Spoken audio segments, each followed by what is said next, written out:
आखिर क्यों ओमपुरी ने मोदी जी पर शिकंजा कसा था और आखिर ऐसा क्या हुआ जिसके चलते ओमपुरी को मिलिट्री के जवानों के परिवार वालों से मांगनी पड़ी माफी। आखिर ओमपुरी की पत्नी ने अपनी बुक ओमपुरी बायोग्राफी में ऐसा क्या लिख दिया जिससे ओमपुरी की इज्जत तार तार हो गई। और आखिर कौन थी लक्ष्मी जिसके साथ बिताया गया वक्त ओमपुरी का सबसे अच्छा वक्त था, चलिए जानते हैं इन सभी सवालों के जवाब आज के हमारे इस वीडियो में। ओमपुरी बॉलीवुड जगत का वो नाम जो आज किसी पहचान का मोहताज नहीं। बचपन से ही संघर्ष भरा लाइफस्टाइल और एक चाय की दुकान में काम करके अपने परिवार का पेट पालने वाले ओमपुरी ने न सिर्फ बॉलीवुड बल्कि हॉलीवुड सिनेमा में भी अपनी पहचान बनाई। बॉलीवुड में इस सफर को तय करना आसान नहीं था क्योंकि ये वो दौर था जब बॉलीवुड में अपने कदम रखने के लिए और एंट्री लेने के लिए आपके पास एक खूबसूरत चेहरा होना बेहद जरूरी था। लेकिन कहते हैं ना कि किस्मत कब करवट बदल ले इस बात का पता नहीं चलता। तो आज आपको बताएंगे बॉलीवुड के बेमिसाल कलाकार ओमपुरी के जीवन के बारे में। दोस्तों, ओमपुरी के जन्म की अगर बात की जाए तो उनका जन्म 18 अक्टूबर 1950 को हरियाणा के अम्बाला शहर में हुआ। इनके पिता का नाम टेकचंद पुरी और माँ का नाम तारा देवी था। ओमपुरी के पिता रेलवे में काम करते थे। आपको बता दें कि ओमपुरी का बचपन काफी कष्ट में बीता। ये मान लीजिए कि 2 वक्त की रोटी के लिए भी उन्हें काफी मशक्कत करनी पड़ती थी। आपको बता दें कि घर के हालात अच्छे न होने की वजह से उन्होंने अपनी स्कूलिंग अपनी ननिहाल पंजाब के पटियाला से पूरी की। पढ़ाई खत्म करने के बाद साल 1976 में उन्होंने फिल्म इंस्टीट्यूट में ट्रेनिंग लेनी शुरू की, जहाँ उन्होंने 1.5 साल तक स्टूडियो में एक्टिंग की ट्रेनिंग ली। तब कहीं जाकर ओमपुरी ने अपने खुद की थिएटर कंपनी मजमा की स्थापना की।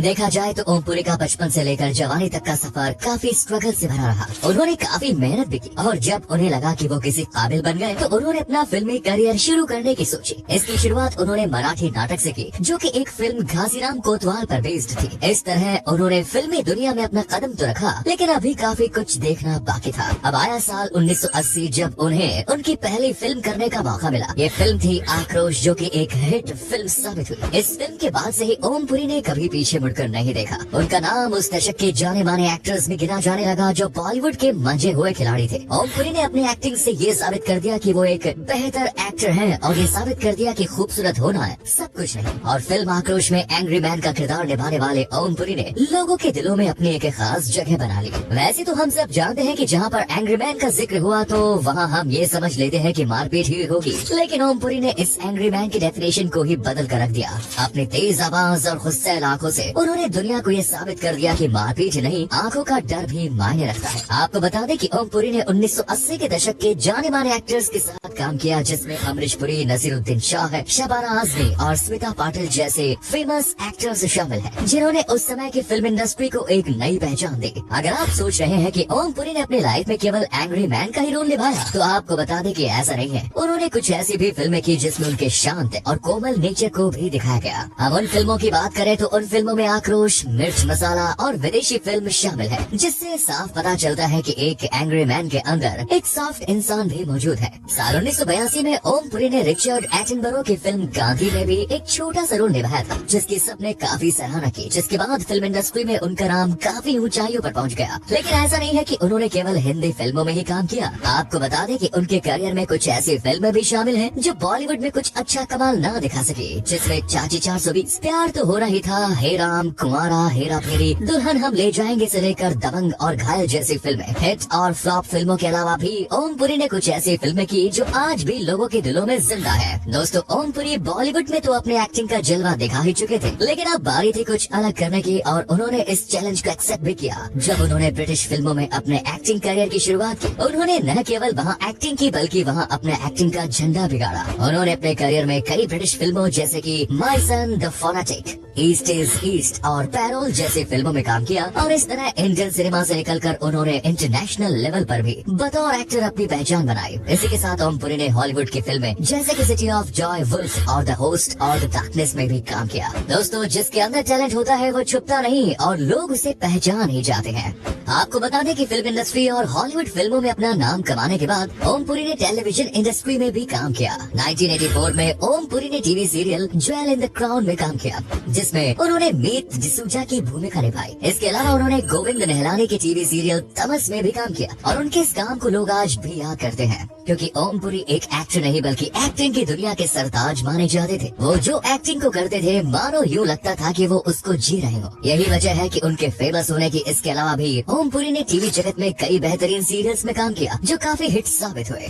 अपनी एक्टिंग के दम पर ओमपुरी का नाम तो हर जगह मशहूर हुआ ही, इसके साथ ही उन्होंने अपने नाम कई अवार्ड्स भी चलते किए। जैसे कि उनके अवार्ड्स और अचीवमेंट कौन कौन से हैं, आइए जान लेते हैं। दोस्तों, उन्हें उनके फिल्म आक्रोश के लिए बेस्ट सपोर्टिंग एक्टर का फिल्म फेयर अवार्ड दिया गया। साथ ही आपको बता दें कि ओम पुरी ने साल 1984 में फिल्म अर्ध सत्य और साल 1982 में आरोहण के लिए 2 राष्ट्रीय फिल्म पुरस्कार अपने नाम किए। इसके अलावा ओम पुरी को British film my son the fanatic में काम करने के लिए साल 2004 में order of the British empire OBC से सम्मानित किया गया और साल 1988 में ओम पुरी ने ब्रिटिश इंटरनेशनल फिल्म फेस्टिवल में film my son the fanatic के लिए crystal star best actor award जीता। इसके अलावा ये पद्मश्री पुरस्कार भी जीते। तो इस तरह से बचपन की परेशानियों से जूझते हुए ओम पुरी ने अपने सक्सेसफुल करियर लाइफ को स्टैब्लिश किया, जहां उन्होंने अपना हर फैसला अपनी मर्जी से लिया। वैसे तो ओम पुरी फिल्मों के लिए ही जाने जाते हैं, लेकिन आपको बता दें कि वो फिल्मों से ज्यादा अपनी पर्सनल लाइफ को लेकर भी चर्चा में रहे। उन्होंने साल 1991 में डायरेक्टर और लेखक सीमा कपूर से शादी की, जो एक्टर अन्नू कपूर की बहन है।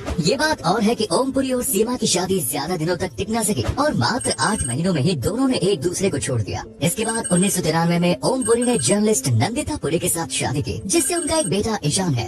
साल 2019 की बात है, नंदिता ने अपने पति के ऊपर एक बायोग्राफी लिखी जिसका नाम था unluckily hero the story of Om Puri. इस बायोग्राफी में नंदिता ने अपने मन का सारा गुमान निकाल कर रख दिया और बायोग्राफी मार्केट में आते ही ऐसा तहलका मचा मानो जैसे कोई बम छोड़ दिया हो, क्योंकि उन्होंने इसमें ऐसे ऐसे खुलासे किए जिन्हें सुनकर और पढ़कर लोग बहुत नाराज हुए। अब आप सोच रहे होंगे कि आखिर उनकी पत्नी नंदिता ने उनके बारे में ऐसा क्या लिखा जिसे देखकर और पढ़कर ओम पुरी ही नहीं बल्कि उनके फैंस भी काफी नाराज हुए। तो चलिए जानते हैं। दरअसल दोस्तों, ओम पुरी की बायोग्राफी में नंदिता ने उन पर्सनल सीक्रेट्स को शेयर किया जिन्हें लोग कहने से भी हिचकिचाते हैं। उन्होंने काम वाली और एक केयर टेकर लक्ष्मी के साथ उनके इलीगल रिलेशंस के बारे में बताया, लेकिन ओम पुरी जैसे दिलेर एक्टर की हम दाद देंगे कि उन्होंने इन सब चीजों को एक्सेप्ट करते हुए कहा कि लक्ष्मी के साथ उनके रिलेशन काफी नाजुक थे और वो उसे खूबसूरत एक्सपीरियंस मानते हैं। साथ ही उन्होंने वो बात एक्सेप्ट करते हुए ये भी कहा कि ये एक पर्सनल लाइफ थी और इसे नंदिता को इस तरह जज जाहिर नहीं करना चाहिए था। दोस्तों, ये तो रही ओम पुरी की पर्सनल लाइफ। ओम पुरी और विवादों का संबंध हमेशा से ही चोली और दामन जैसा रहा। दरअसल दोस्तों, एक टीवी शो में बहस के दौरान भारतीय जवानों के मारे जाने पर उन्हें आर्मी में भर्ती होने के लिए किसने कहा था। इस बात को लेकर उनके फ्रेंड्स आग बबूला हो गए और उनके खिलाफ केस दर्ज करने के लिए भी कहा। बाद में मामले को संभालते हुए उनसे माफी मांगने के लिए कहा गया, तो उन्होंने माफी भी मांगी और उन्होंने कहा, मैंने जो कहा उसके लिए मैं शर्मिंदा हूँ,